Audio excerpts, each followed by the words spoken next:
जैसे ही राध्या के मुंह पर कालिक पोतने कलावंती का बेटा आता है, उसी वक्त प्रथम उस कलावंती के बेटे का हाथ पकड़कर मोड़ देता है और कहता है कि मेरे रहते हुए मेरी पत्नी राध्या को तुम छू भी नहीं सकते हो।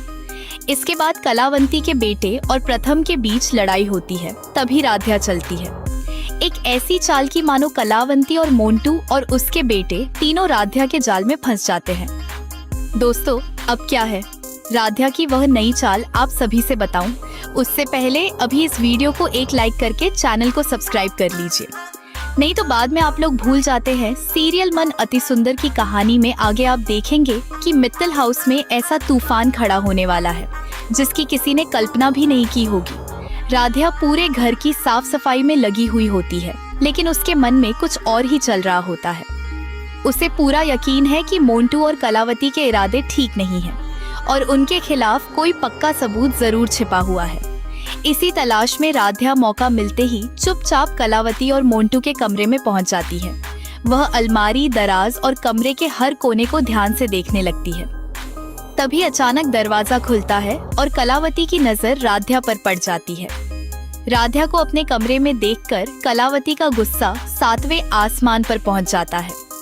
वह तुरंत राध्या का हाथ पकड़कर उसे घसीटते हुए हॉल में ले आती है और पूरे परिवार के सामने उसका तमाशा बना देती है।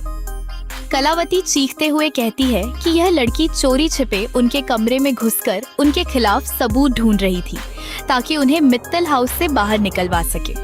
इसके बाद वह राध्या को ऐसी सजा देने का ऐलान करती है जिसे देखकर पूरा परिवार दंग रह जाता है। कलावती अपने बेटे बबलू को आदेश देती है कि वह तुरंत काला रंग लेकर आए और राध्या के चेहरे पर पोत दे ताकि उसकी सारी अकड़ निकल जाए। बबलू भी अपनी माँ की बात मानकर काला रंग लेकर पहुंच जाता है।